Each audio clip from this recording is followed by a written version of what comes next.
Good afternoon, everyone. I hope you're looking forward to this webinar. This is a webinar in a series of events that we're putting on that's open to the people from the Leadership Development Program, as well as the general public who are interested in the topic. And we've had a couple of very, very topical, very interesting webinars over the course of the past year or two. And I'm especially looking forward to this webinar with Mr. Timothy Antoine and Dr. Wendell Samuel, who has, as Joan has said, participated in the CLP, in some cases, in the case of Mr. Antoine, from the very, very beginning when it was just an idea. So we're very much looking forward to hearing from him this afternoon. So without further ado, I'll hand you back to Joan, and we will get going on the webinar. Thanks very much, and I hope you enjoy it.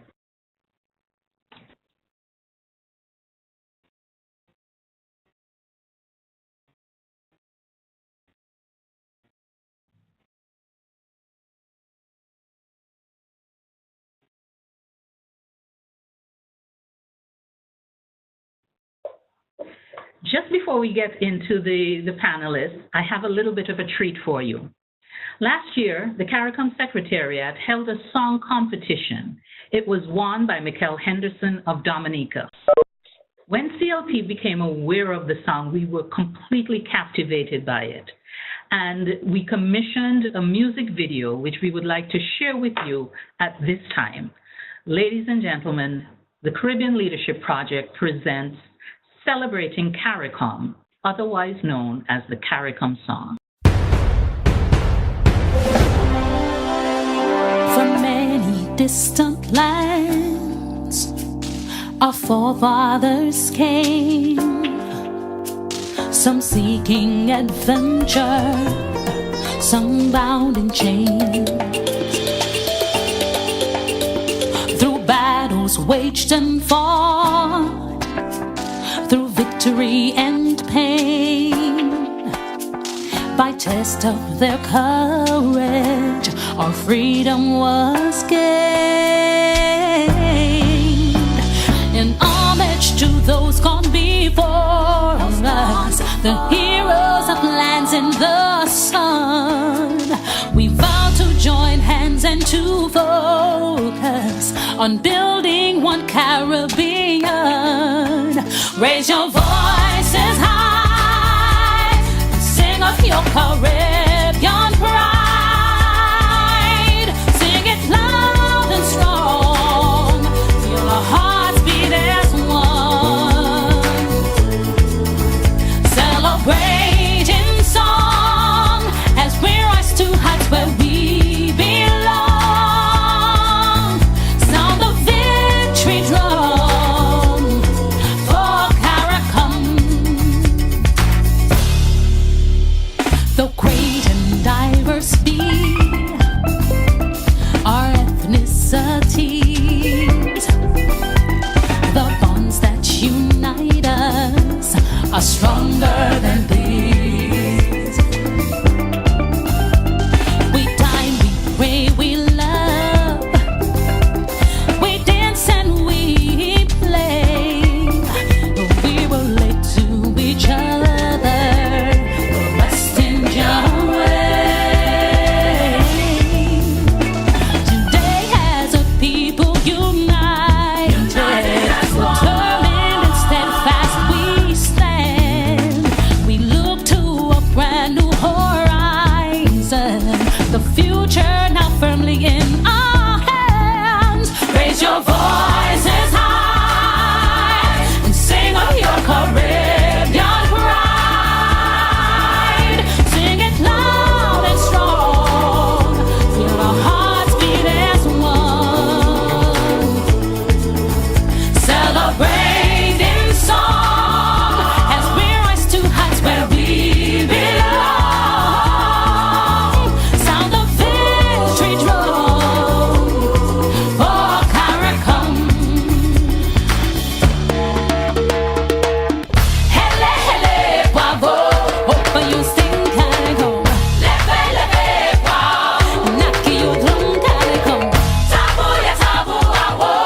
We will be making this available via the CLP website and our YouTube channel, so keep looking out for that. And we encourage you to share the video with your friends and colleagues as we celebrate CARICOM.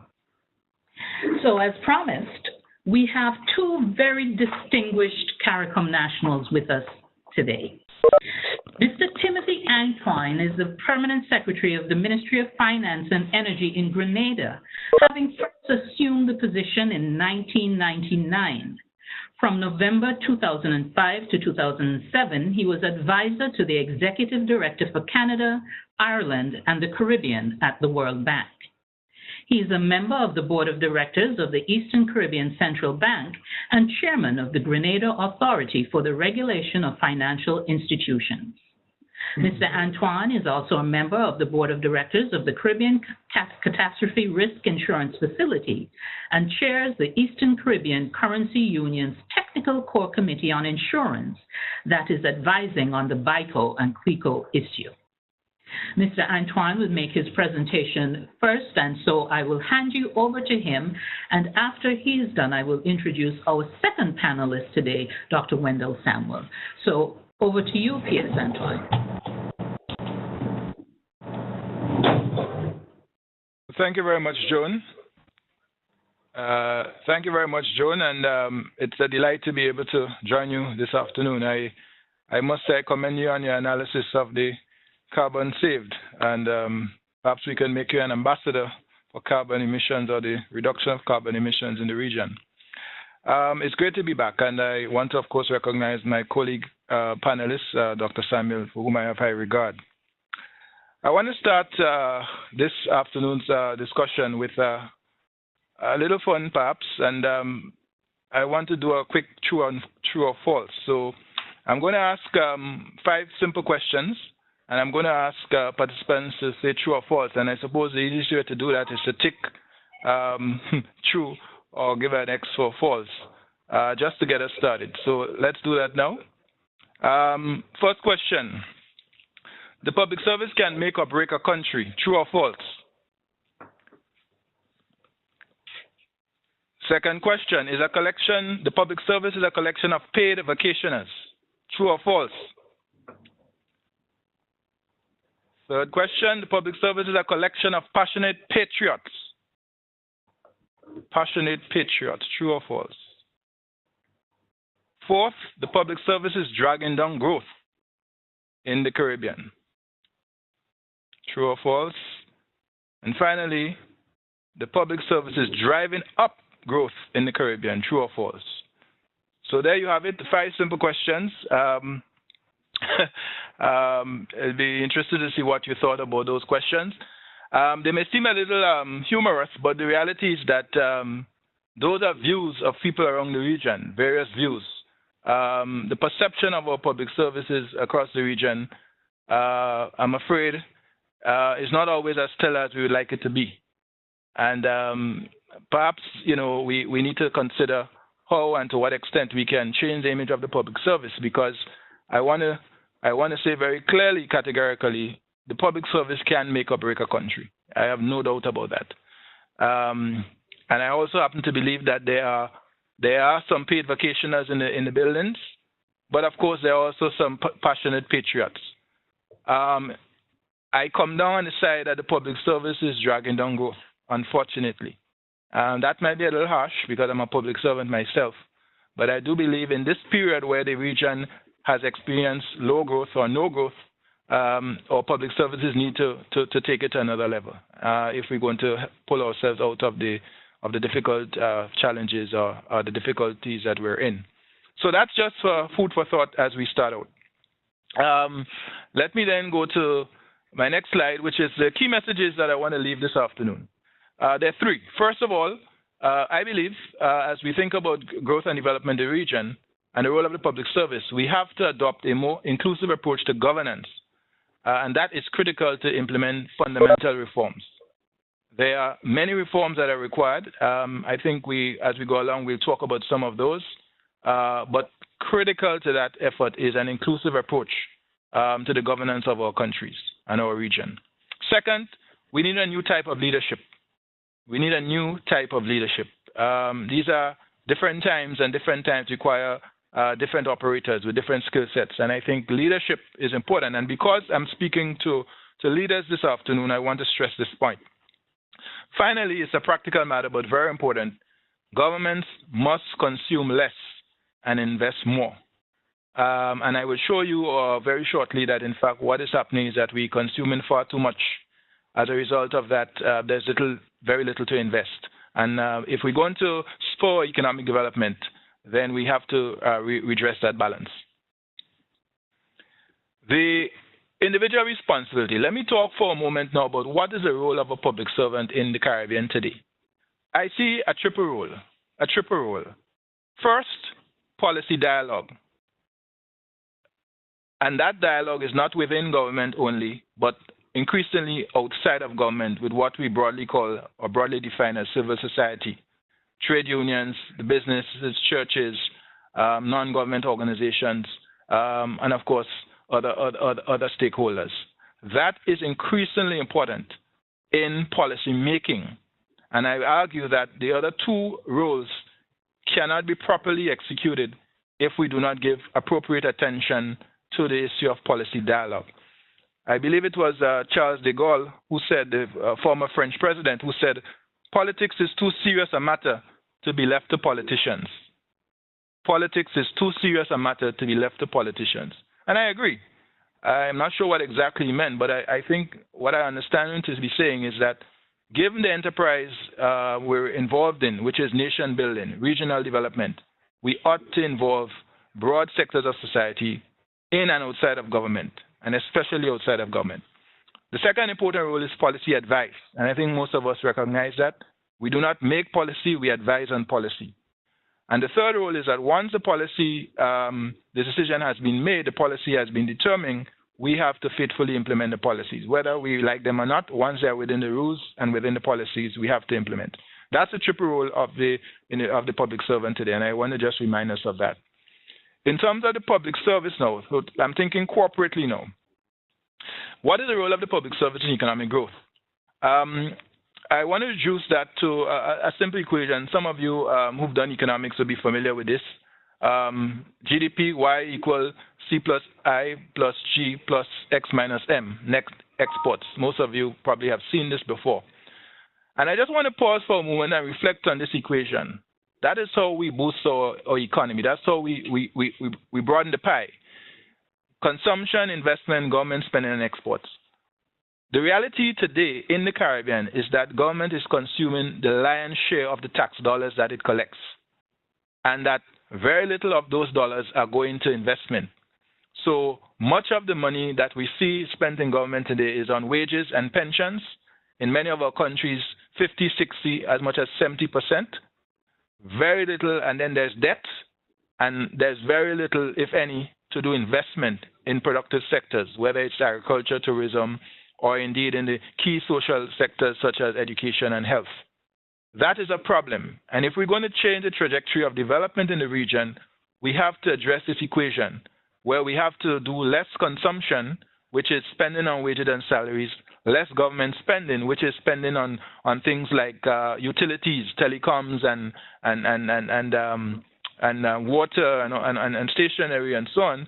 And we have to be able to spend more on investment, infrastructure, roads, education, agriculture, tourism, marketing, and so on. We have to spend more money there, and we also have to boost exports. And while the government itself will not be exporting, we have to have a mechanism, an infrastructure that facilitates investment, trade, and exports. And when you look at the government setup, there's very little. So you might find 5,000 people in a public service, and there may be only 2 or 3 or 10 at most dealing with the issue of export development and export promotion and investment and trade facilitation. That's a real disservice to what is a very important part of this equation, which is how we boost exports. So I want us to reflect on that. And so at the bottom of the slide, you will see 4 roles for the public sector: risk management, business climate enhancement, improving expenditure efficiency, how we spend our dollars, and trade and investment promotion. And we can come back to that, but in the interest of time, I just want to have you reflect on this slide, which goes to the heart of how, in fact, the public service contributes to economic growth and development. Now, what is dragging down growth in the region? Some specifics. High public debt. I think we all know the situation with the debt levels in the region. Many of our countries are highly indebted, well over the 60% benchmark. Some of our countries are over 100%. That has a direct drag on growth. For the very reason that I just said, we're spending more money servicing debt than we're investing in infrastructure. Our roads are falling apart. Our education system cannot be appropriately supported. We're not investing enough in training. All of these things are having a negative effect on growth, and therefore we have to address this issue of high debt. Some of us are tackling it through debt restructuring. Ultimately, we have to live within our means, which means lower fiscal deficits, so that we are able to spend more on investments rather than on paying debt. High unpaid claims. So that's the other side. So some of it is obviously borrowed money, but we are borrowing from the private sector. If you look in the treasuries of many of our countries today, there are very high unpaid claims, hundreds of millions of dollars in some countries, and millions in others. And the point is, what that does, it stifles the private sector in our countries and basically makes it more difficult for them to provide services and to help grow the economy. High unemployment, well, that's an obvious one. And then there's the issue of the costly bureaucracy, which I talked about a little while ago. 60 cents, 70 cents of every dollar are being collected, are being spent on wages and pensions. So that's how much the society is paying to maintain the public service. And then, of course, it's a very slow bureaucracy. In the public service in many of our countries, the public service is operating at two speeds, slow and stop.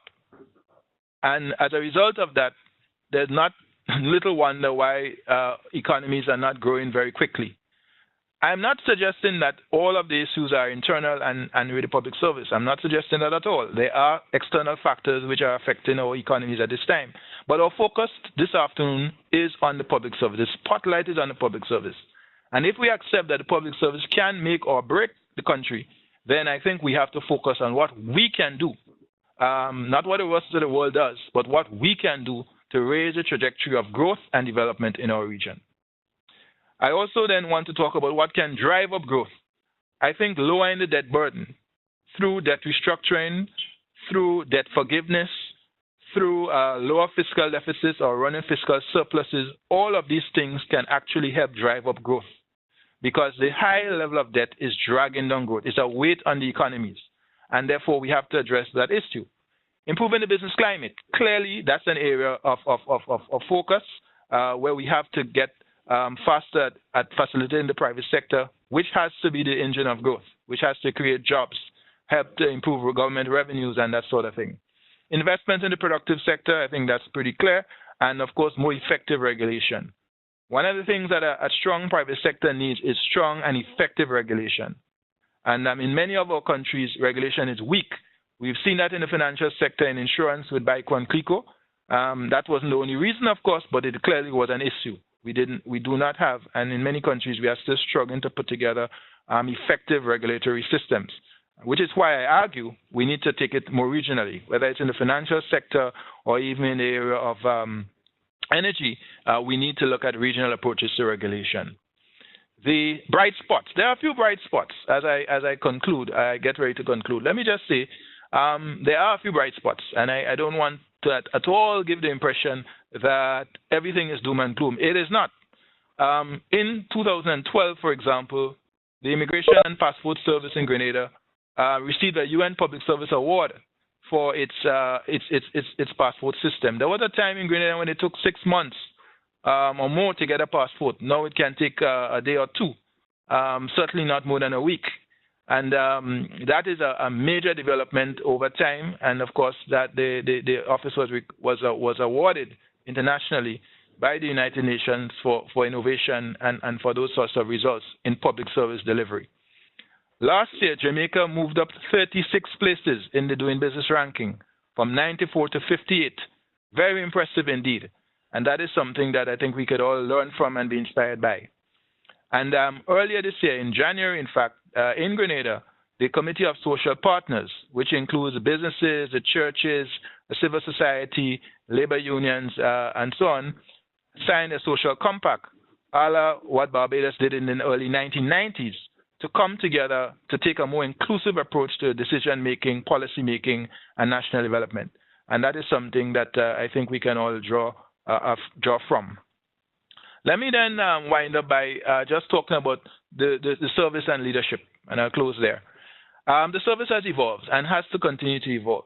And I think we've moved away, or we must move away more rapidly from what was left us from our colonial masters, which is a control system, rule-based, procedures-oriented, always talking about constraints, why we can't do anything, and traditions which we guarded with our lives and our reputations. Today, we need a service that facilitates, that is based on values of integrity and professionalism and service and responsiveness and so on, goals, so that we aim for targets and we meet those targets, which is what I think Jamaica was able to do when they did its doing business reforms recently. An emphasis on service, not what we cannot do, but what we can do and must do and how we can get it done. A can-do attitude. That is absolutely essential in this time in the public service in the region. And I believe that is something we have to embrace broadly across the region, both nationally in the public services and regionally in our regional organizations. And very importantly is this issue of innovation. Looking at how we do things differently, promoting and celebrating innovation, not just through the passport system, but whether it is with our Secure World in customs, or whether it is in ways and means in which we deliver service to the public. There is clear need for more innovation, and I think where it's happening, we need to celebrate it and encourage it and award it far more than we're doing now. Finally, I want to talk about the new leader, and that's my last slide. What does a new leader in the public service look like? I found this some time ago in my readings from one of a Canadian newsletter. I don't recall the source now exactly. And I shared this with our senior managers when I saw it. This is perhaps what our new leaders must look like. Are we there yet? Is this what our new leaders or leaders in the public service in the Caribbean, is that what they look like? If not, I want to suggest humbly that we aim for this kind of leadership, where we entrepreneurs, we take risk, obviously not recklessly, but calculated risk, but we take risk. We fearless advisors, we speak truth to power. We look for talent, especially among our young people. Too often in our public service is about who came first and who's been there longest, rather than who has the talent, who has the energy, who has the commitment, who has the competence. We have to be passionate talent scouts. We have to inspire people. We have to obviously strategize and facilitate. And of course, we always have to be prudent managers with the public purse. That is what the new public service perhaps can look like. And I want to suggest that as we think about the new leadership needed in the Caribbean, we may want to think about that. So let me pause there. I believe my 12 minutes are up. And I put those on the table for consideration. And I look forward to a very stimulating discussion this afternoon. Thanks again for having me. And thank you, P.S. Antoine, for, as anticipated, a very thought-provoking and insightful presentation. There are just a few things I want to highlight from P.S. Antoine's presentation and to share some information that has come to CLP's attention. And P.S. mentioned the three primary roles for us in the public service in terms of engaging in that also important policy dialogue. And CLP is a strong proponent of stakeholder engagement. And we see that this aligns nicely with what he's recommending here. And I want to, on behalf of the project, commend Grenada for the signing of this agreement. The Barbados tripartite relationship is something that CLP has celebrated as a bright spot. And we have lamented that we are not seeing it being replicated throughout the region. So we're particularly encouraged that Grenada has met that milestone. So policy dialogue, policy advice. This is one of the fundamental areas that we emphasize in our leadership development program.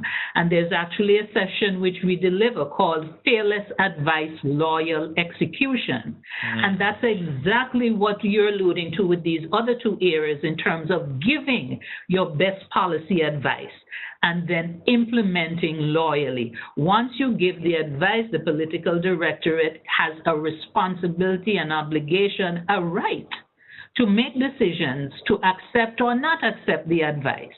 And once that we're within the square parameters of the law, it's not illegal, it's not immoral, it's not unethical, then we implement faithfully. So thank you for reminding us of our responsibilities there. Now, you also shared with us that in many of our countries, 60 to 70 cents on the dollar is going to wages and pension. This is a very worrisome statistic because it makes you wonder then, how are we funding the type of growth and development that we need to in order to move forward as countries? Now, we recently completed at CLP a Tracer survey, which looked at our cohort 1 participants a year after they had completed the program. And we spoke not just to the alumni themselves, but to their peers, their direct reports, and their managers. And one of the questions we asked was about the alumni's role in promoting economic development. And 50% of the respondents indicated that, yes, indeed, they had witnessed firsthand our alumni contributing to economic growth and development. But 50% said that they had not, and further went on to opine that it was someone else's responsibility. So that is something that ties in with the observation that you made about our not seeing that greater role for ourselves sometimes in terms of promoting trade and commerce. We also note that you promoted a regional approach to regulation, and we're looking forward to hearing some more about that when we get into the plenary discussions a little later on.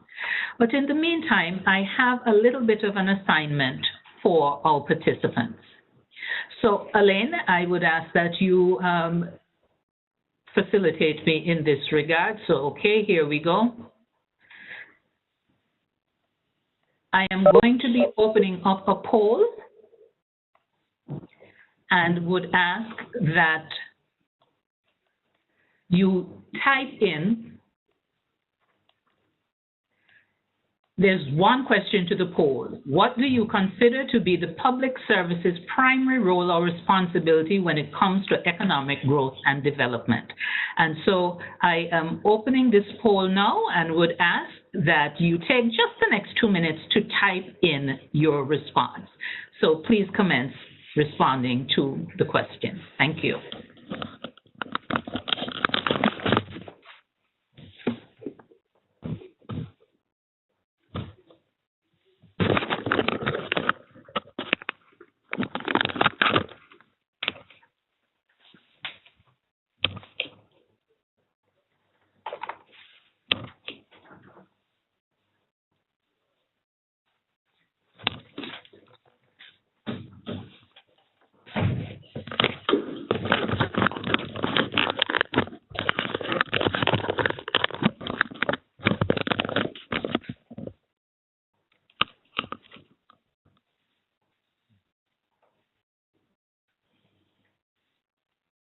So we'll leave that open for just another minute to give you the opportunity to finish up. I see that there are a number of people who are still typing.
And the poll has just concluded. Thanks to those of you who participated. For the others, please feel free to place your responses in the chat box.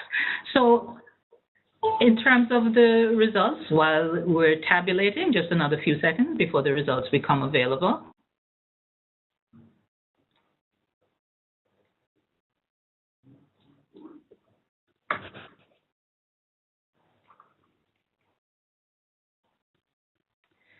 Okay, so we see that we have facilitator and regulator, getting out of the way of business while protecting consumers and citizens, creating an enabling environment for priority developments in areas such as education, health, business, responsiveness to public needs and interests. Facilitation comes up repeatedly. We also see to act as a catalyst that facilitates economic growth and development by working closely with the private sector. Clear communication, regulation, and information. The role of the public service is as a driver, facilitator, and promoter of economic growth and development, creating an enabling environment. So we thank you kindly for participating in that poll. And we will have another opportunity for a similar poll a little later in the program. But right now, it's time for me to introduce our second panelist. And he is Dr. Wendell Samuel. He's a national of St. Vincent and the Grenadines and is Deputy Division Chief for the Caribbean II Division of the IMF's Western Hemisphere Department. Mr. Samuel holds a bachelor and master's in economics degrees from the University of the West Indies and a PhD in economics from the New York University. Prior to joining the Western Hemisphere Department, he was Senior Director of Research and Information at the Eastern Caribbean Central Bank and a lecturer in the Department of Economics at the University of the West Indies. His most recent assignment was the IMF's Regional Resident Representative for the Eastern Caribbean Currency Union countries. Ladies and gentlemen, I present to you Wendell Samuel. Thank you very much, Joan, and good afternoon, everyone. I want to first of all salute my friend T.S. Antoine from Grenada for a very good opening innings on this session. I wanted, having not been a member of the public service, I've never worked as a civil servant, so I'll probably take a slightly different view of the roles that I see for the civil service. But first of all, I want to give us a sort of background as to where the presentation is going and where I see the role of the public service in the Caribbean. The first thing that we notice that growth in the Caribbean has underperformed most regions of the world, except for the Pacific Island states, and when that's over the last decade or so. And even countries like in sub-Saharan Africa, where growth was elusive, we find that these days growth is very strong in sub-Saharan Africa. A large part of the reason why a number of countries are growing is that they have undertaken growth-oriented reforms, which currently are bearing fruit. And the areas that have done significant reforms would be Southeast Asia and to some extent sub-Saharan Africa. And of course, as P.S. Antoine was saying earlier, the driving force behind those reforms in terms of policy advice and policy implementation would have come from the public service. So the public service plays a number of critical roles in the achievement of growth and development. So what I would try to do in the presentation is to outline some of those, which are slightly different, but not not in opposition to the roles that were identified by P.S. Antoine, and then to focus in the end on the regulatory versus the facilitatory roles of the state, and to argue that countries need to figure out where the emphasis should be on regulation versus facilitation. So I wanted to talk a little bit about growth and development, not give a detailed explanation, but basically to identify a couple of issues which I would further develop on in terms of the role of the state, and then to talk about the key roles of the public sector. And in this 100th year of Arthur Lewis's birthday, I want to also to see where he came out in terms of what would be the role of the civil service and how that works. So that and then finally I would conclude by saying a little bit about the regulatory versus the facilitating role of the public service.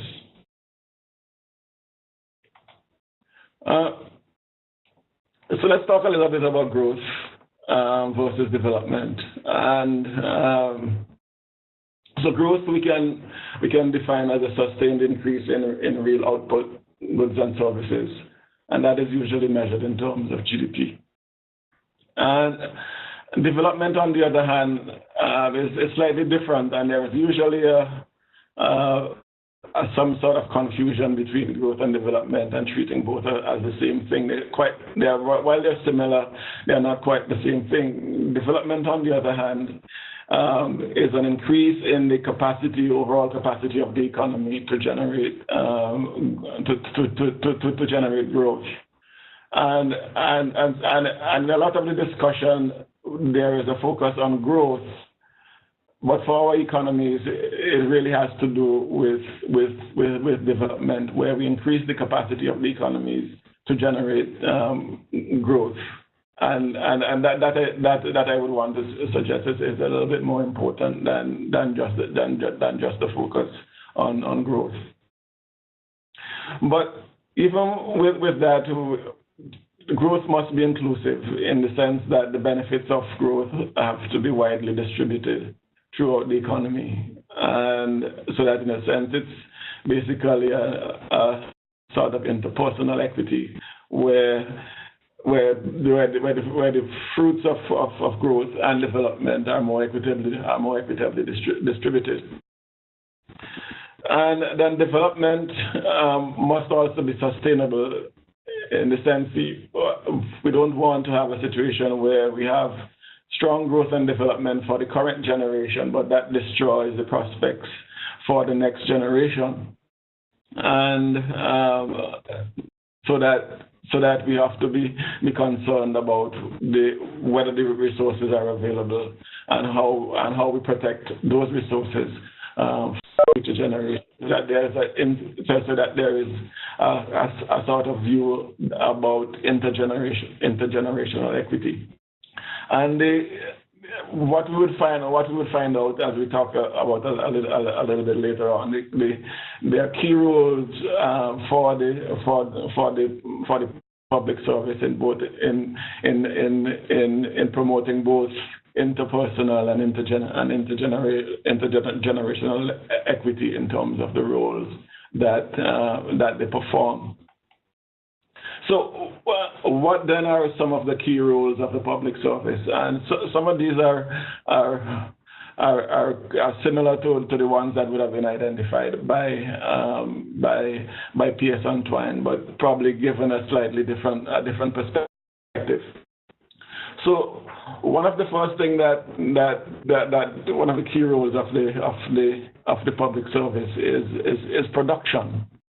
There are public goods and services which cannot be left to the private sector to produce, and that's things like security, police, the army. education, health, and similar public goods cannot really be left up to the private sector. So one of the key roles of the public service is to produce these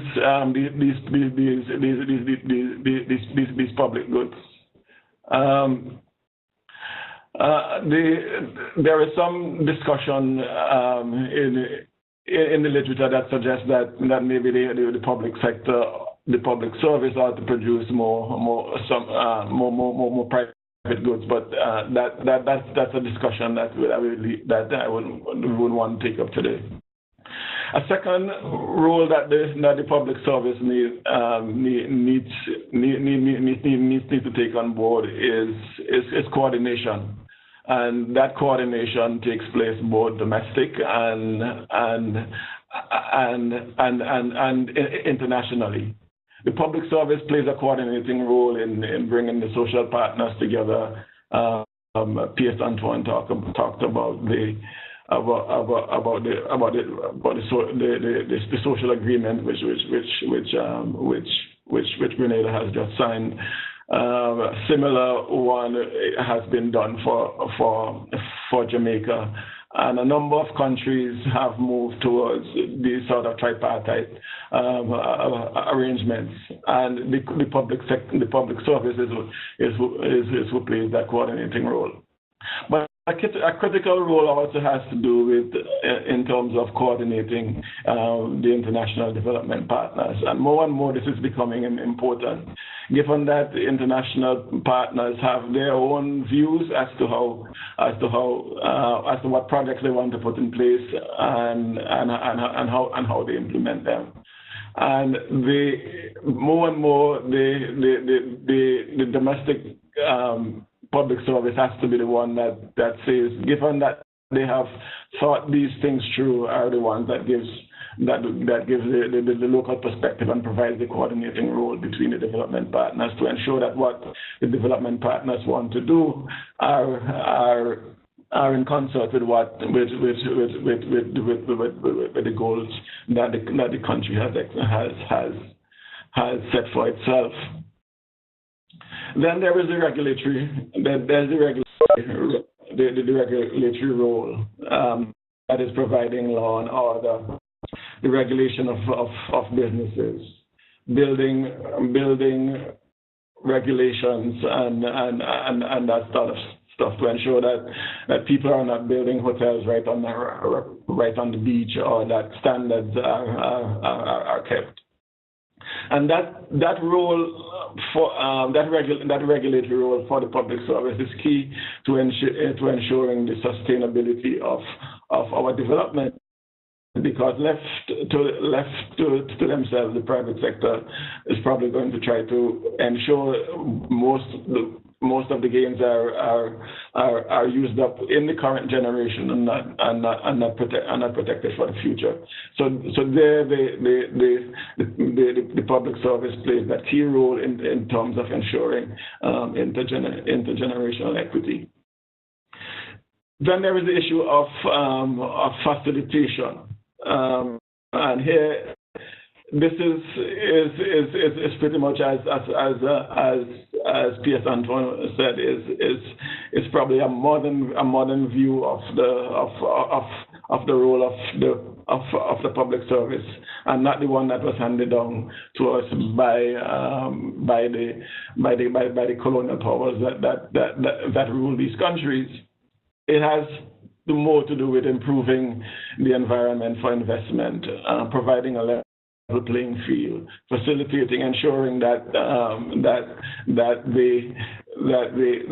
the government doesn't get in the way of development and to use Antoine's phrase, drag down growth.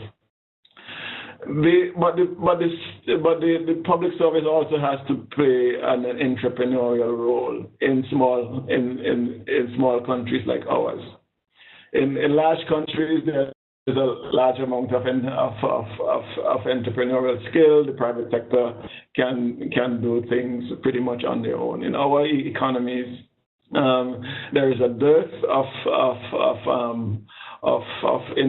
entrepreneurial skill, and the public service has to play a role here in terms of creating the sort of industrial policy that is going to ensure that growth and development takes place, to steer the private sector into the directions which could create the best benefits for our country, and if you will, try to pick some winners, and also to do some direct investment in some private sector activities, maybe in the form of public-private partnerships, and so on, to ensure that the things that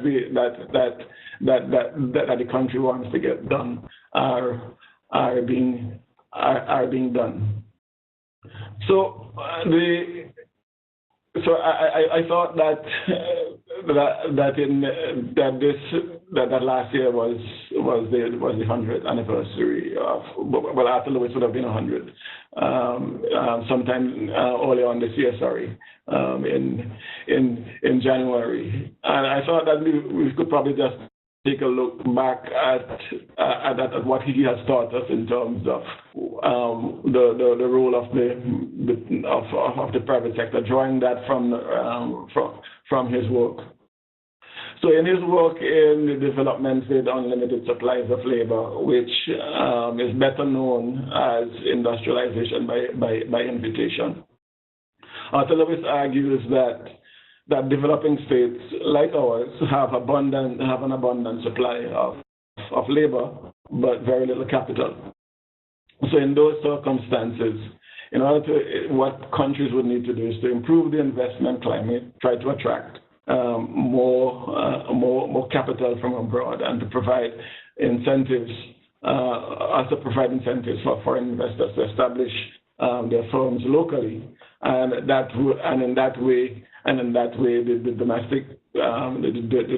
domestic agents will learn by doing, basically looking at the innovation that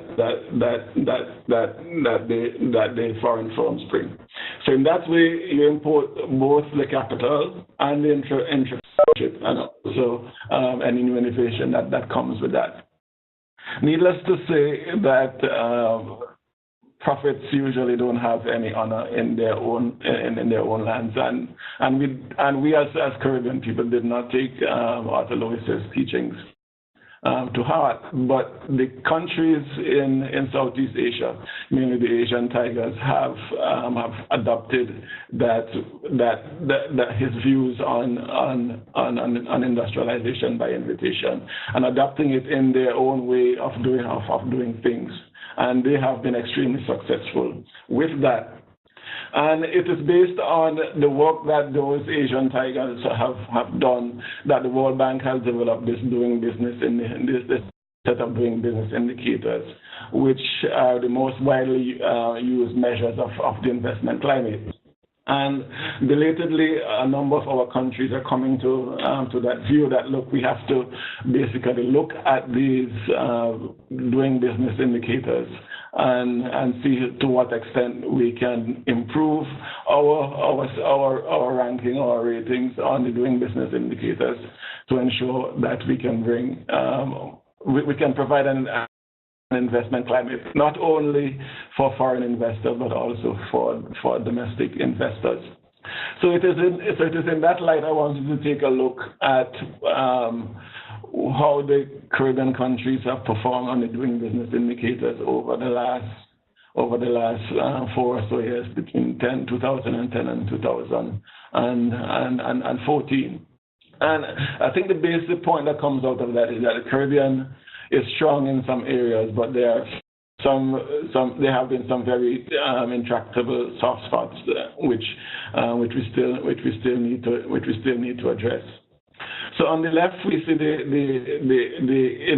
indices of doing business set up in a sort of what we call a spidergram, because it looks a little bit like a spider web, but it basically identifies where we are. The black line is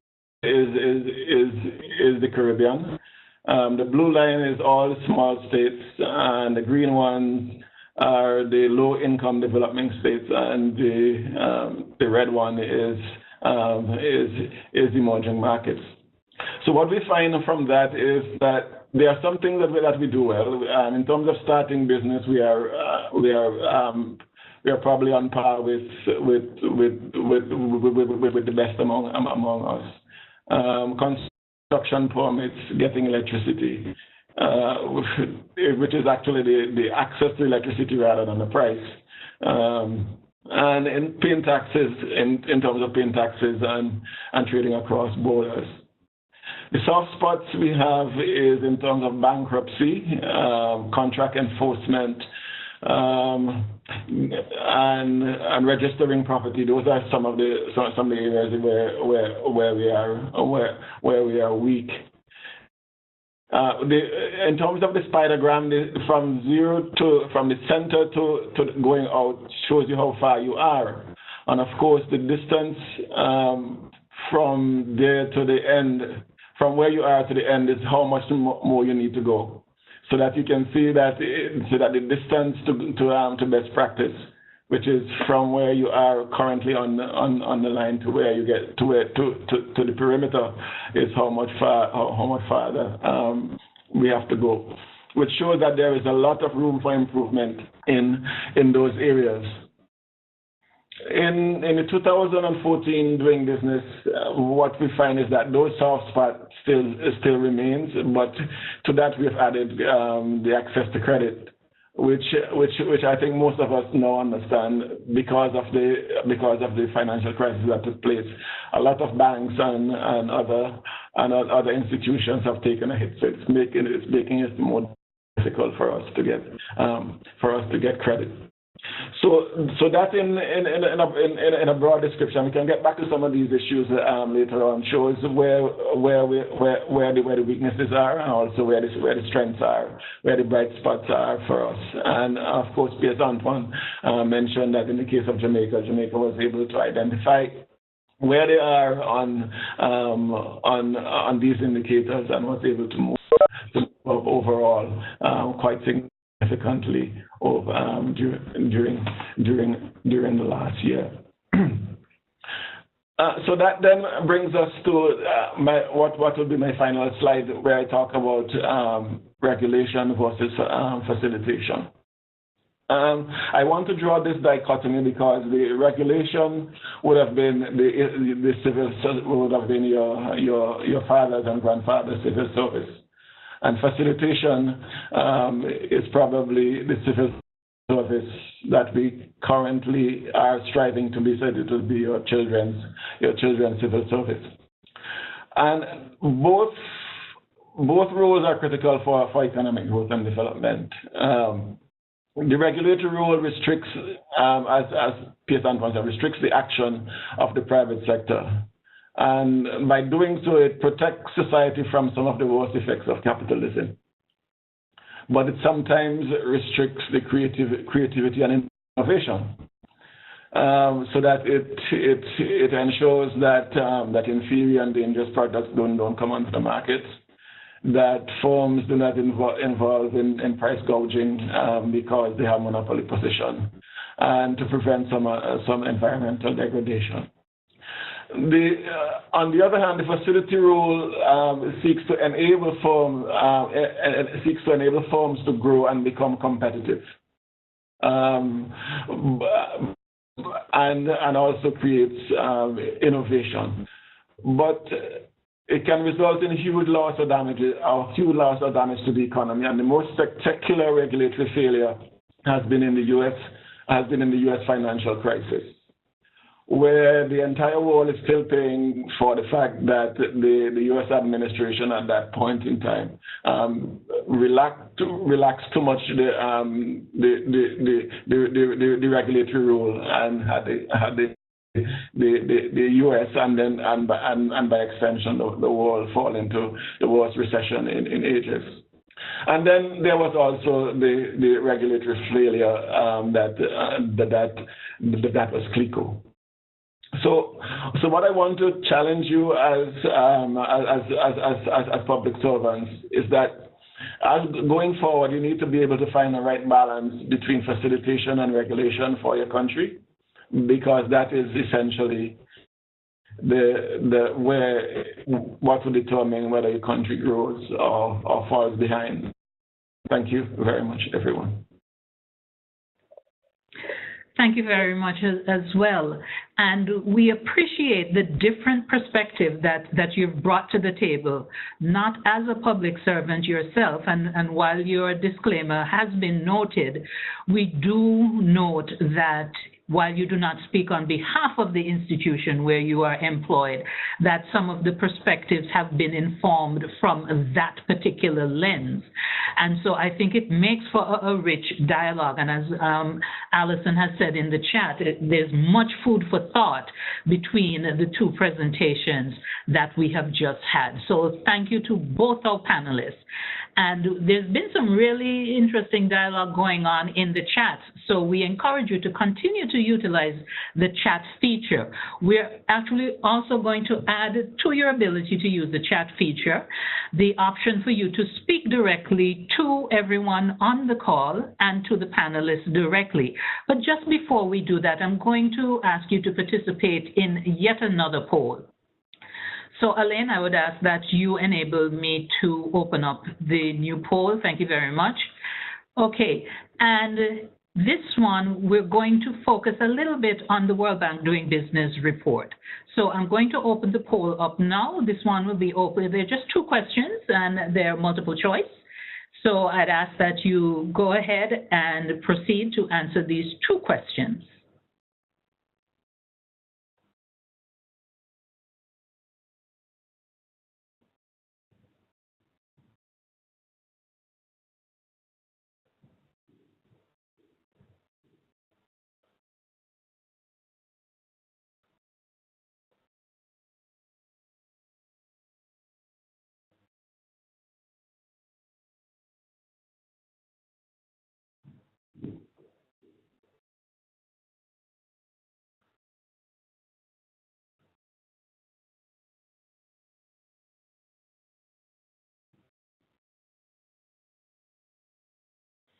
And I'll give you just a few additional seconds. I see there are a few persons who are still responding.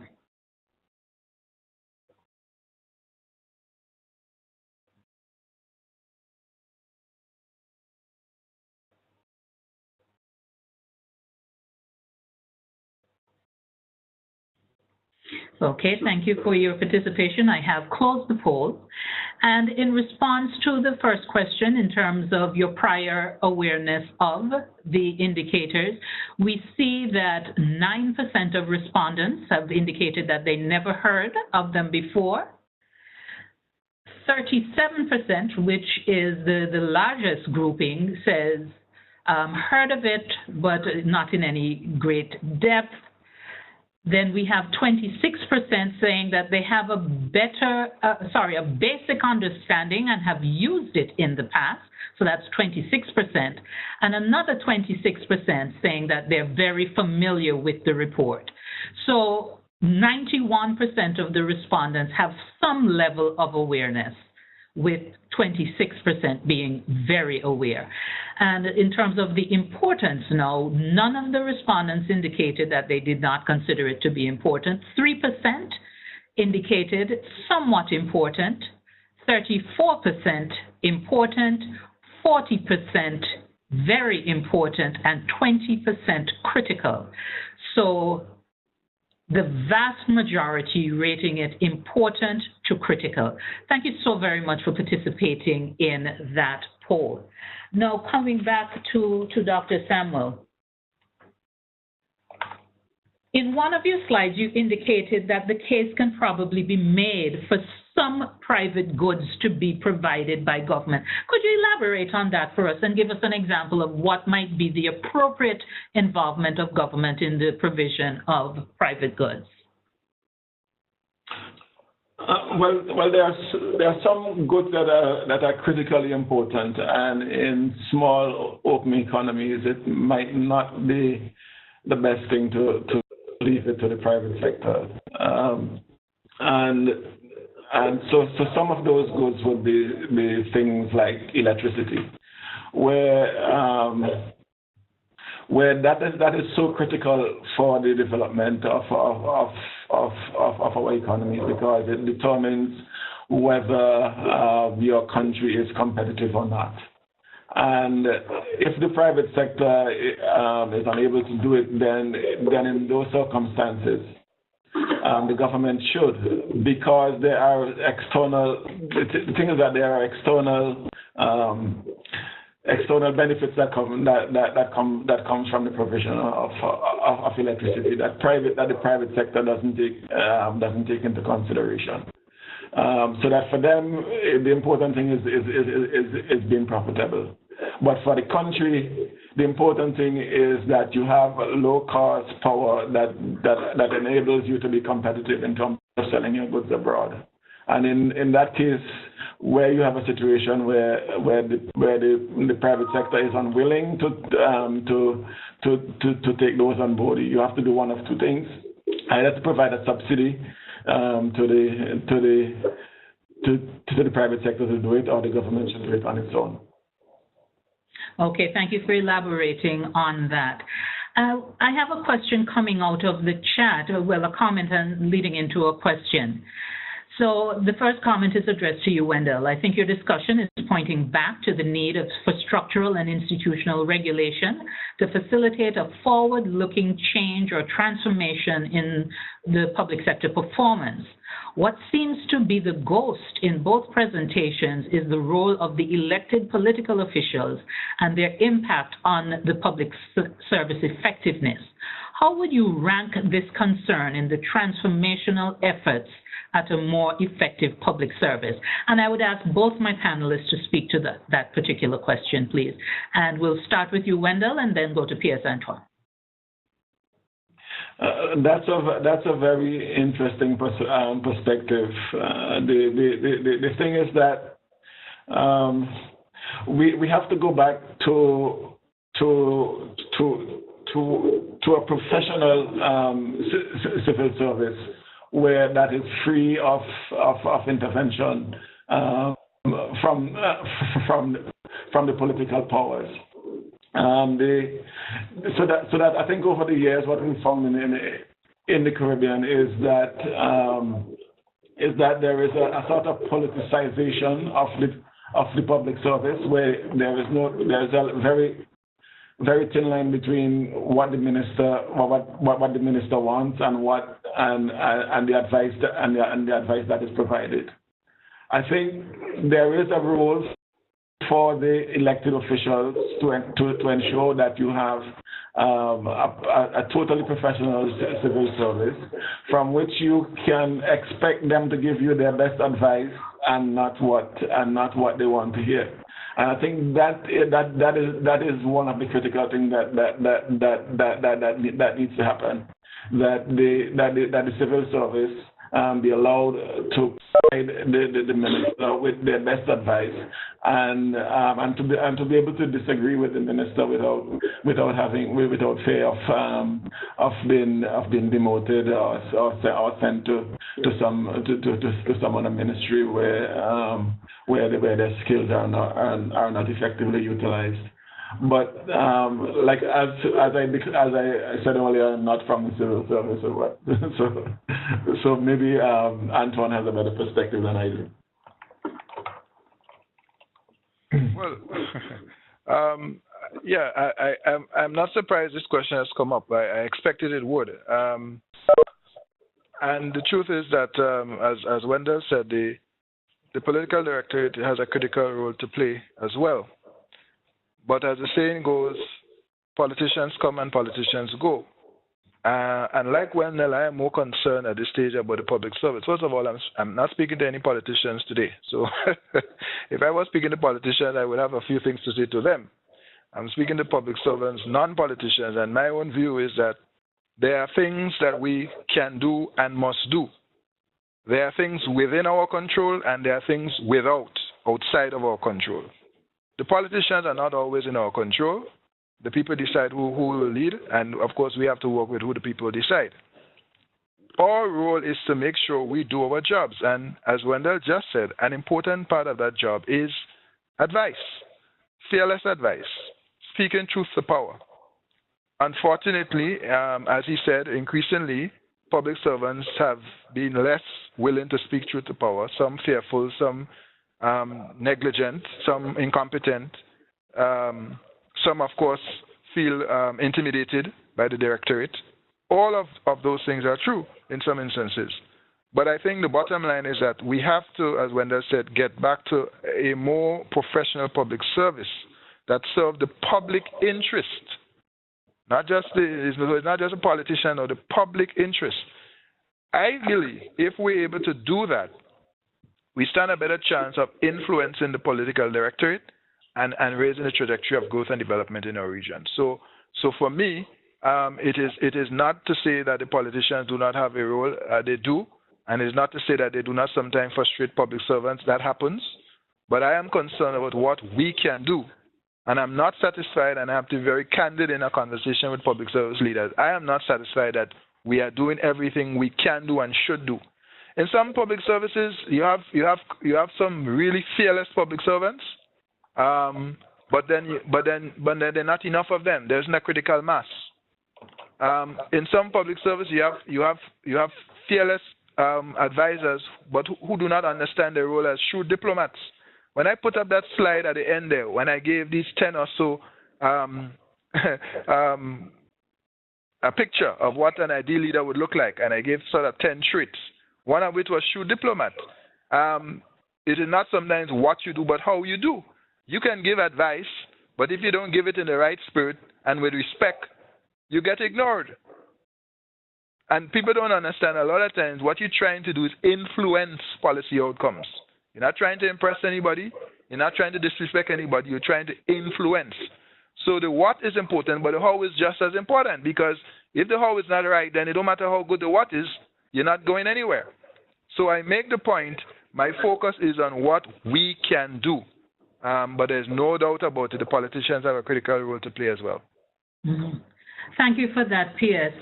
You know, there are lots of things about which we are concerned. A subset of that are things over which we have control and influence. And I think I'm hearing P.S. say, let's focus on the things over which we have control and influence and make an impact by focusing there. Now, I'd like to invite you to join us also using audio.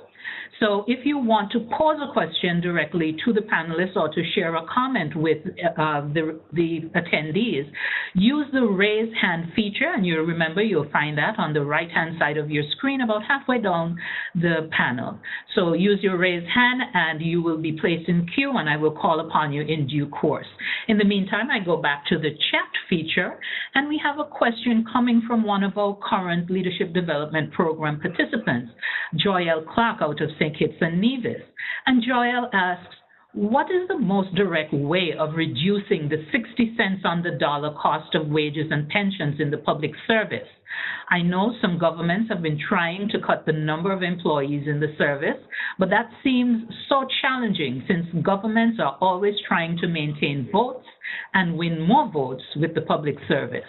Should governments then focus on better use of the remaining 40 cents? Can we determine the rule of thumb then? Like, should all governments aim to spend 10 cents on investments? Just wondering. So some responses from you, gentlemen. Wendell, you want to go first, or you? Okay. The thing about that is that it assumes that that all public servants are equal and our public servants are equally productive. And my view on that is that we can reduce the 60 cents on the dollar not by cutting bodies necessarily or reducing wages, but by everybody becoming more productive. So that if you have a more productive and a more efficient civil service, what it then means is that you have more output that comes from that. So you generate more output, and that over time is going to reduce the percentage of that goes to wages. So that the increasing productivity, I think, is a win-win situation because it makes the economy more productive, and it also generates growth. Yeah, well, Wendell, I mean, I agree with you. The question is, how do you raise productivity? And you see, in the public service, the incentives are not properly aligned. I mean, that's a challenge. One of the things, for example, that we try to do now, and that is controversial, and not everybody agrees with it or likes it, is to go with contract employment, where you put people on performance objectives. And basically they have to perform to maintain the contract, or the business case has to be there for the job to continue, for the contract to be renewed. Now that is very different from what we used in the public service, which is tenured public servants. You're there for life. The problem with that for life situation is that there's no incentive to work. You don't show up for work, you're going to get paid. Those who work hard are going to get paid. Those who are lazy and do nothing will also get paid. And sometimes you have some very senior lazy ones, which means that the younger ones watching that and they get demoralized. So I have a real concern there. My own view is that you have to do a number of things. You have to start by saying the public service, as we have done in Grenada, and I mean, not everybody necessarily agrees with it, but I think most people agree the public service is too large. And what we've adopted is an attrition policy to over time bring the public service down. Now, that's a slow process, and I accept that. But what it does is it stems the hemorrhage. In other words, you do not continue to simply pile on people, and then what's the 60 cents becomes 70 cents, and then 80 cents, and then soon it's $1. Every cent you collect is paying wages and salaries. So you have to deal with the question of reducing the size over time. You have to deal with the issue of performance management, which is why I feel contracts are important, to focus people on performing to retain their jobs, whether it's 2-year contracts, 3-year contracts. Now, if you're going to do that, you have to make sure that you have effective mechanisms, because the fear people will have is political interference and victimization. And I understand that. So you have to make sure that the way it's set up, there is sufficient oversight so that there is not, you minimize the possibility of that kind of thing happening. Mm-hmm. Outside of that, I don't see how we lift the productivity of the public services. Even though I agree with you, that would help significantly. I have a related question and comment from Kizan Lisam, who is with a sister project of the CLP, also funded by the Canadian government. And Kizan says, one of the main challenges facing public sector workers is lack of accountability to the general public. There is a global movement to push leadership on regulation and facilitation at the local level, i.e. local government. Do you think accountability is a key element in improving public sector effectiveness? And she has asked that both panelists speak to this issue. Absolutely. Very, very important. Too often we hide behind the public service and we don't do what we're supposed to do. The politicians will face the electorate every 5 years, and if they do a lousy job, they vote them out. Unfortunately or fortunately, depending on how you look at it, public servants don't have that same level of accountability. We're not facing anybody. Jobs for life in many cases. And as a result of that, the accountability is low, poor, and non-existent. I think, and I've seen it happening more and more, with the reforms, we have to open up ourselves to the public. We have to set targets and publish them, and we have to report on performance. So it is not just, it may be revenue, it might be service standards, or how quickly we respond to requests, such as requests for investment proposals,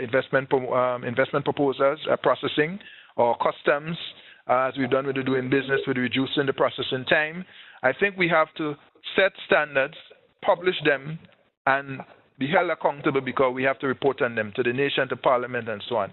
I think if we did that, that actually could help with the productivity question that Wendell raised, and it will provide the public with a much clearer view of how the tax dollars are being spent. So that is one sure way of trying to improve the performance of the public service. And clearly, if we do that, we will improve economic growth. There's every likelihood that we will see increased economic growth and development. Yeah, I agree strongly that there is need for accountability. The question though is how do we make what would be the modalities for doing that? And I think it has to do with improving the relationship between how the reporting relationship between the Parliament and the civil service. The minister is the one that goes to Parliament, but the civil service has to be accountable to the minister. And I think the key issue here is basically strengthening performance management throughout the entire civil service. The usual bureaucracy is that exists, but basically what we want to do is to make that bureaucracy a more accountable structure where each level is accountable to the level above, and that then goes to the minister. But that then requires a significant amount of performance management, which I think is also the key to raising productivity. Mm-hmm. Let me just add, Joan, on that. I agree with Wendell. I think the role of civil society is important. If I give the example right now with the homegrown program in Grenada, endorsed by the IMF and others, we have a monitoring group. So that's accountability, mutual accountability. We have a monitoring group that looks at all the targets under the program.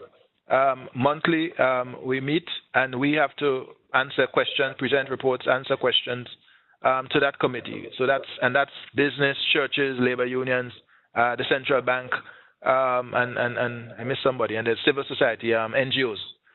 That is an important loop that is not traditional, but I think is very important because they then come as a sort of watchdog over the public service.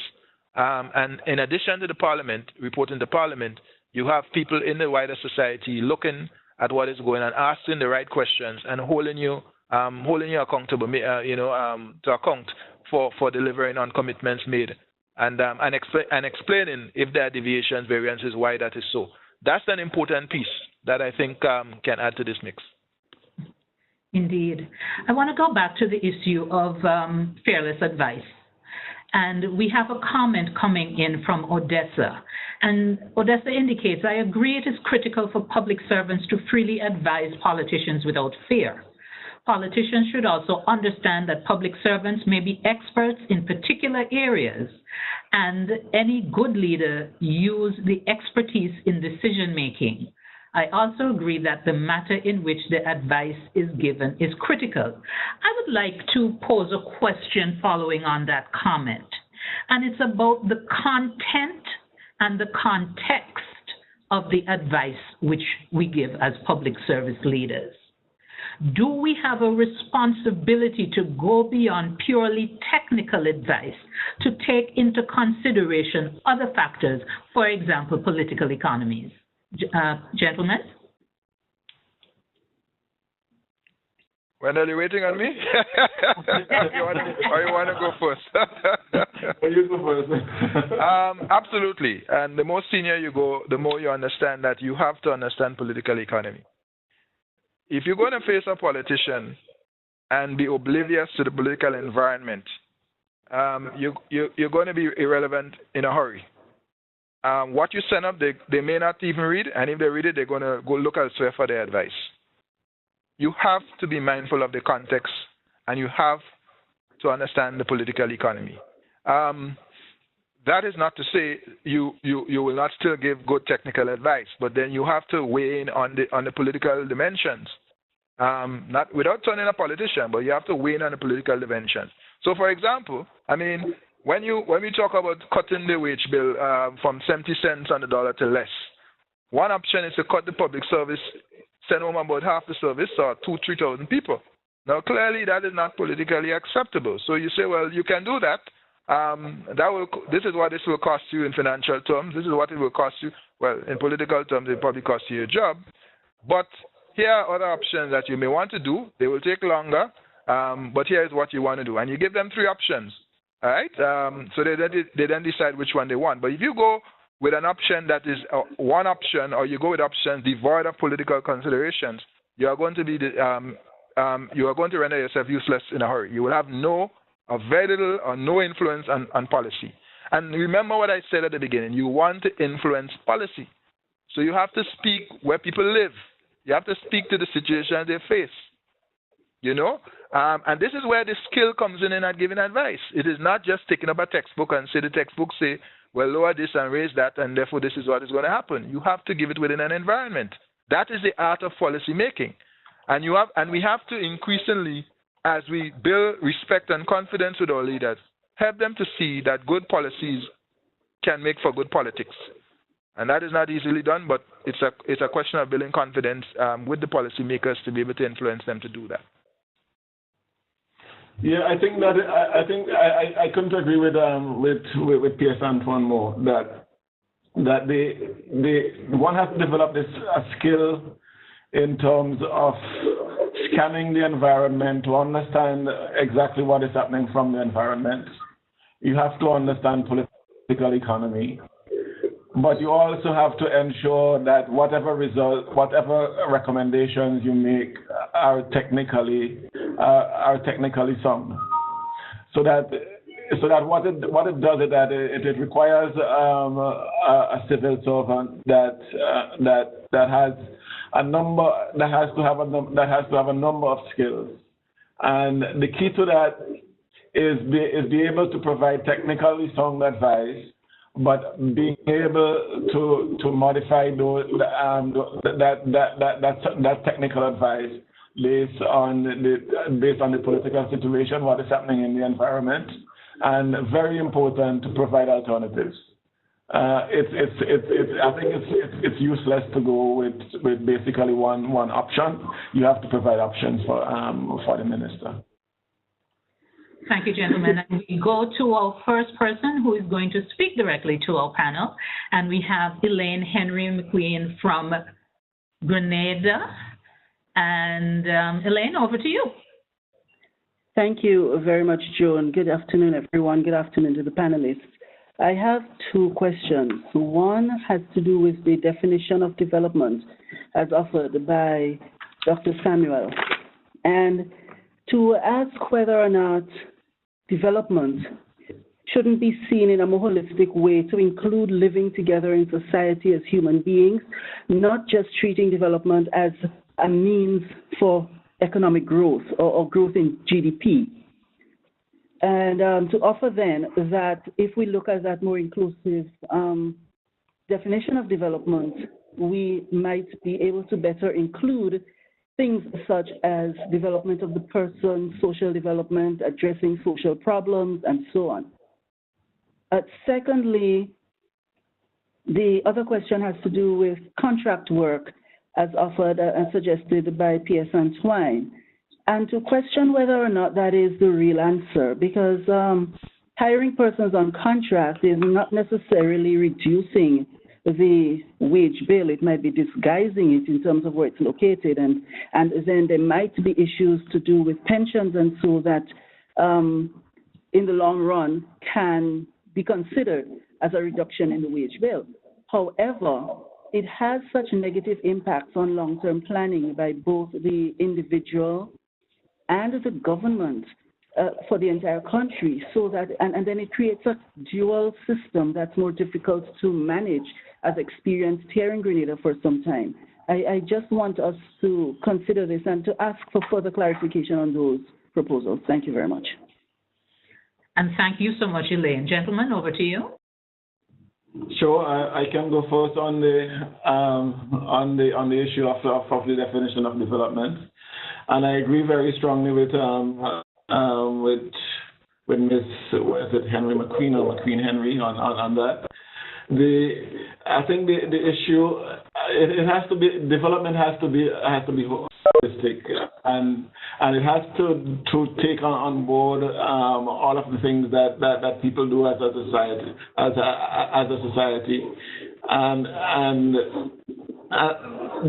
so that the whole issue of social development is critical. How do you relate to your fellow man? How do you relate to your country? And even in terms of the attitudes that people have. There was not a lot of time to do that, but if you want to do another session on the meaning of development, we can. But those points that you raised are critical. I don't want to weigh in too much on the issue of contract, but I just wanted to say that there has to be some mix between the level of contractual workers and the people who are there on a more permanent basis. Because the thing is that if you are changing a number of your civil servants by contract on a regular basis, it speaks to what happens to the institutional memory, and so that some people have to be there on a longer term basis to be the institutional memory for the institution. But I agree that there are some ways in which one can try to incentivize people to ensure that you get the best from them. And contracts is one way, and I think effective performance management in the overall civil service is also important. Yeah, I want to agree with Wendell on development. On the contract issue, I come to this discussion often somewhat perplexed about the lack of balance in how we discuss this issue. What I often hear is the rights and entitlements of workers without balancing that with the rights or the obligation of workers to employers. And we have to get that balance right. I think that's part of the reason why we have this bloated public service that is, with large parts of it not performing, but costing taxpayers almost 70 cents of every dollar that they spend in terms of taxes, that they pay in taxes. A colleague in the Ministry of Health, a PS, once told me that they were having problems at the hospital where there were quite a few cleaners, cooks, who were regularly absent. These are people who are employed permanently or with extended appointments and who regularly miss work. For whatever reason, that has continued for quite a long time. When that was raised with the unions simply said, well, it's a matter of management. You're not managing properly. These guys should be held to account. My own view is that's a prime area for contract management. In other words, that's the management response. You contract out that service, cleaning and cooking, to a private sector operation, and you hold them accountable. And if the contractor is not performing, you find another contractor. Why should the permanent secretary of the Public Service Commission or the PS be saddled with trying to manage cooks and cleaners on a daily basis who are absent from work but who get paid every month? Maybe I'm a little biased because I'm in the Ministry of Finance and I have to find this money to pay these people, and I have to work so hard to do that. So you forgive me if I'm a little biased and a little harsh on that. But my own view is that is a classic case where we need to contract out those services. We ought not to, in 2015, be struggling with people who are not coming to work, who are in a permanent establishment, and not have an answer. And we cannot come to the discussion and simply say, well, we have to protect the workers. What about the employer and the taxpayers who are paying us to perform? That's the question. So I understand Elaine's concerns, and I would say that we need to have balance, and we need to figure out what works. Contract out doesn't work in every case, and I'm clear on that as well. But I believe there are instances where it ought to work. And you see, we can't modernize a country and modernize an economy and not modernize the public service.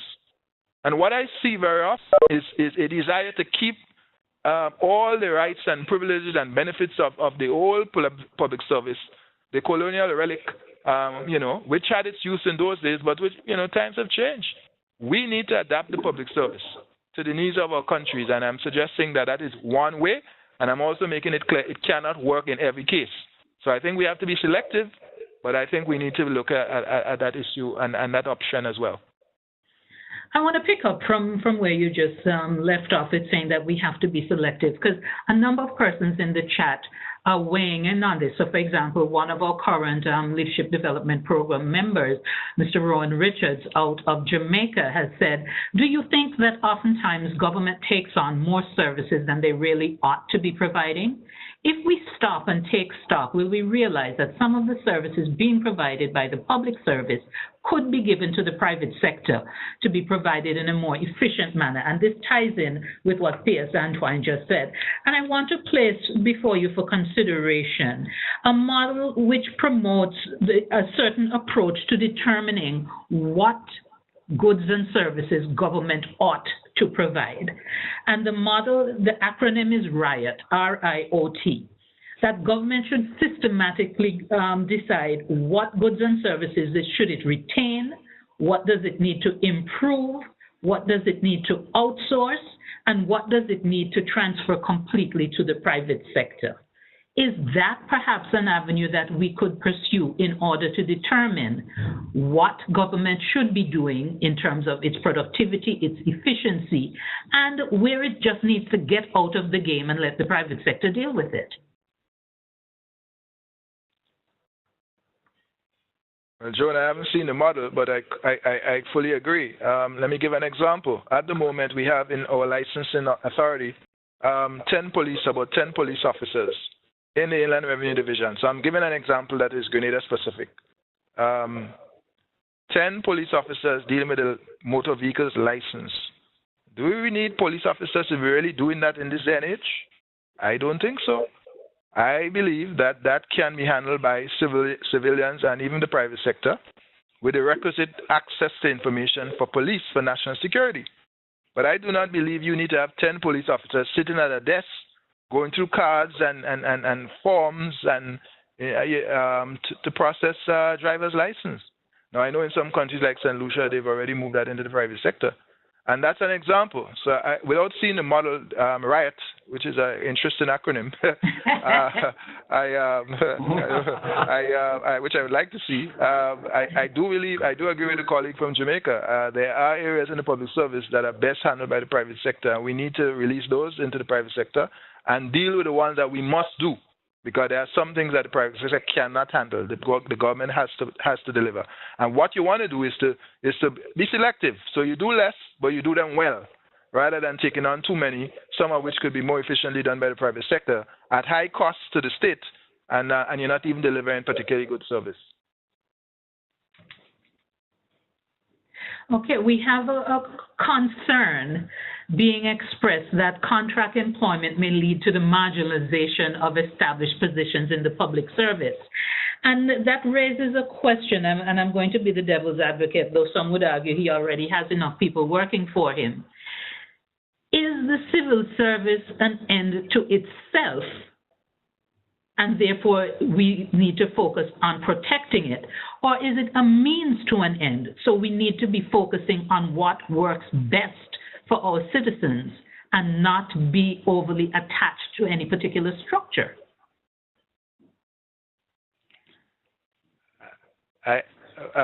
Wendell, you want to comment before I jump back in? Or? I can say something on that. The thing, though, is that, first of all, we want to have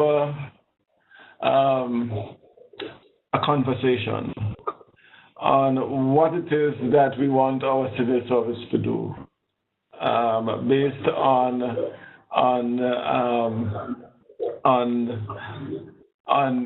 its development role, and the other roles that it has to play. And as the email writer correctly contends, it's the civil service is basically a means to an end, and essentially, as they say, there are several ways to get anything done.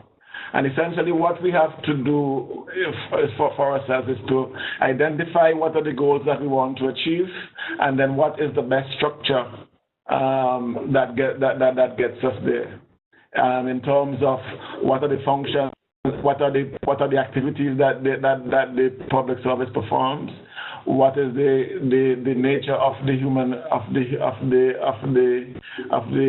human resource management that takes place in the civil service, and that would change from time to time. It's not something that is immutably fixed, and essentially, and it would also vary across countries, depending on the nature of the things that the civil service has to do.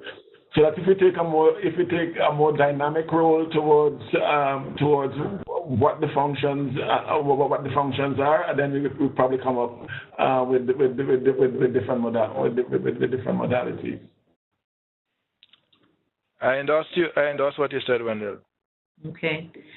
Now, we've been talking about productivity, and P.S. Antoine has reminded us that, while workers have rights, they also have responsibilities to the employer and as public sector workers to the citizenry as well.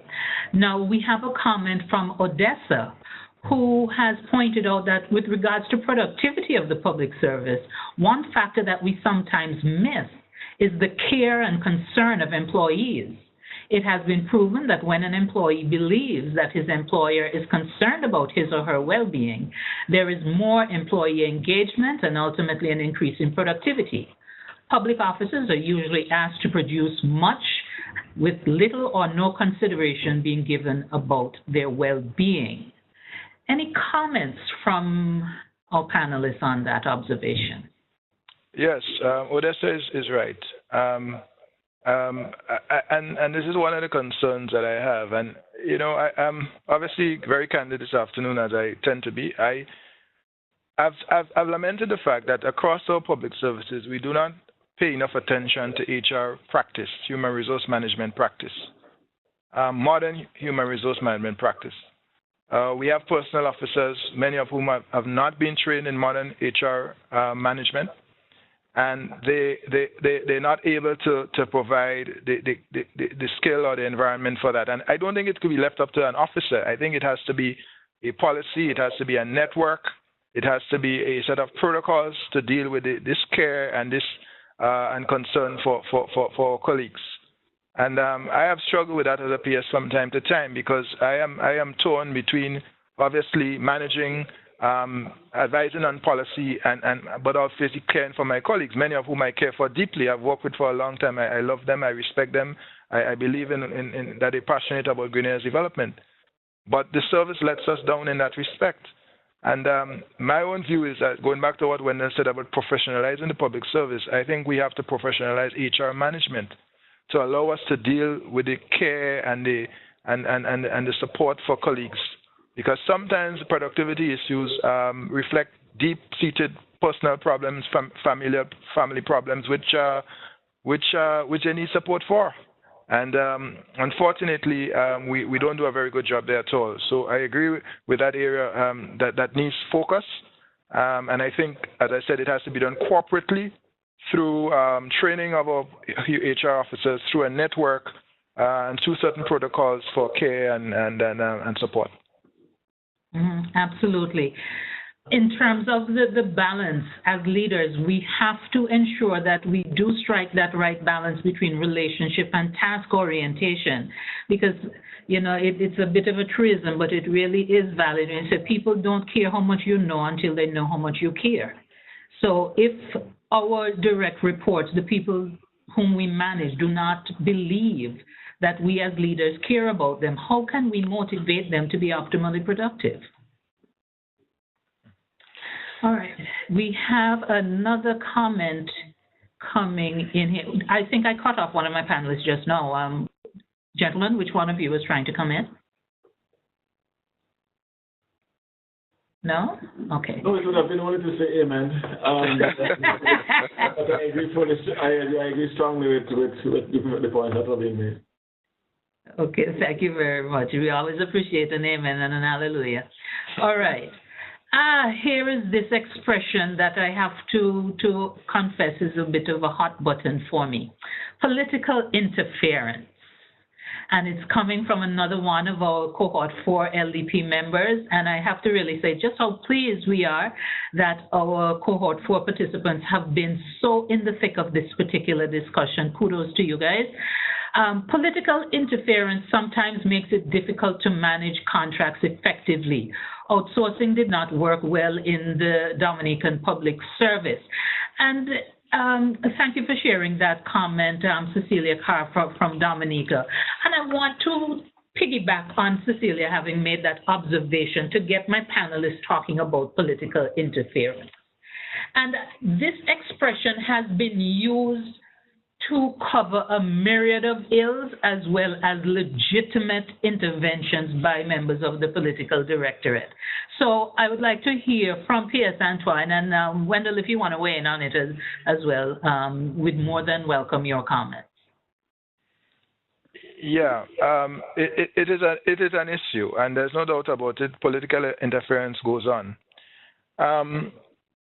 The problem, of course, as I said, is that the politicians get elected and are rejected at intervals.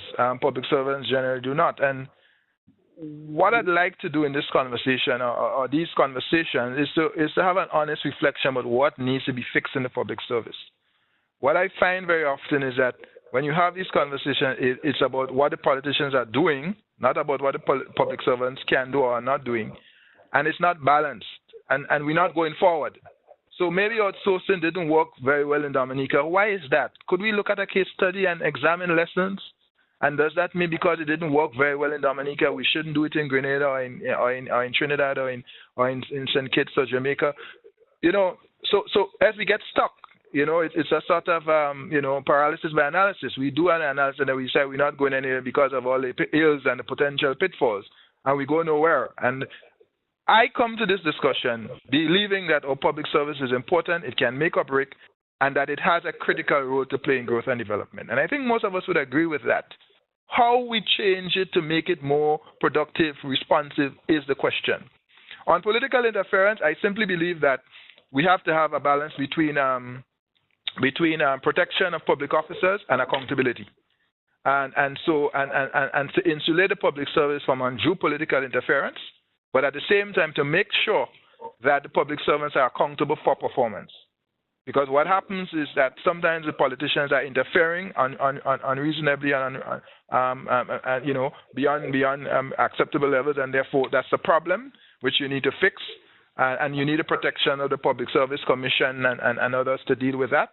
But you also have a situation where sometimes the public servants are not performing, and then the politicians are left wondering, how do I get a mandate delivered within a certain time frame when I have public servants who are hostile, who are disengaged, who are not interested, and therefore I have to then find other people to do the job that they're paid to do. So I think you have to balance it out. But clearly, where there is blatant political interference, we have to protect and we have to resist that. And as much as possible, minimize that. But you see, what it boils down to, and I know this is not easy, and I've worked with different administrations over time, but you really have to develop working relationship with the directorate. Public servants have to develop that, such that you can be effective and you can perform and so on. And I think if that happens, then you have less of the interference, so to speak. There's a confusion about roles. Very often, it doesn't matter how often we've had this discussion. People are confused about their roles. Permanent secretaries are confused about their role. Public servants are confused about it. Politicians are totally confused about their roles in some cases. Who is the CEO? Who is the COO? Who is in charge of the ministry? And those are things that are best worked through with protocols and then a good working relationship with whoever happens to be in charge at the moment, meaning whoever is a minister. Okay, I have a question for you, Wendell, and it's coming from Brian Roberts, who's also a member of our current cohort. And he wants to know if you think that the type of industrialization by invitation that we have witnessed in our region was beneficial to the long-term sustainable development of the region. And he goes on to indicate that he thinks we should seek to develop knowledge-based societies in order to develop the right capacity for sustainable growth and development. And even as you address that, I want to bring in a question from another participant who indicated that the context in which the Asian economies employed the recommendations of Sir Arthur Lewis was the context is different and therefore should not be compared. So, Wendell, if you could address those two in your next comments, I'd appreciate that. No, that's fine, and I agree that nothing can be applied uncritically in every situation. And in a sense, the success that the Asians have had with their development with unlimited supplies of labor is different. And what they did was to say, look, this is an idea. Let us look at our country and see how we can adapt that idea to our country. So that it does not mean that we can then transplant what they have there in the same fashion and bring it bring it to us. What we essentially have to do is to identify what are the key elements of that of that idea that works for us, and how we can adapt it. I think the key issue here is adapting what's there to our circumstances. So then going back to the first part of the question, which was has the industrialization by invitation been beneficial? It has not always been. And again, it goes back to how we adapted that. So in some industries, we invited investors to come in, and basically what they set up were basically a set of industries that were really screwdriver industries, and all we did was to provide labor. But that was not the intention. The intention was that it should be deeper, that we have a deeper integration, and in a sense, what we need to do is to be able to influence the way in which in which that takes place, and there are some industries where it has worked, and some industries where it hasn't. Let's say, for example, in the case of the petroleum industry in Trinidad and Tobago, initially it was the foreign firms that came in, but then and they simply moved the products out to be refined. I mean, over time, what has happened is that Trinidad has developed a more integrated industry that is based on natural gas and petroleum, and it's reaping more of the benefits than it did 20 years ago. So in a sense, and that is where the thinking ahead as to how we are going to do those things, and that ultimately resides in the civil service. Well, I need to share something with P.S. Antoine. I think you're going to be getting a call from Dominica. There's a comment in the chat here that says that P.S. Antoine strikes me as a perfect potential feature speaker for public service awards and recognition in Dominica. So, Timmy, pack your bag. You sound like you have a trip to make. Congratulations. I look forward to hearing from Cecilia. and I want to say that from a distance, I don't know how it works on the ground, but on a distance, I have admired how P.S. Antoine has been the type of civil servant that has worked with all the different administrations.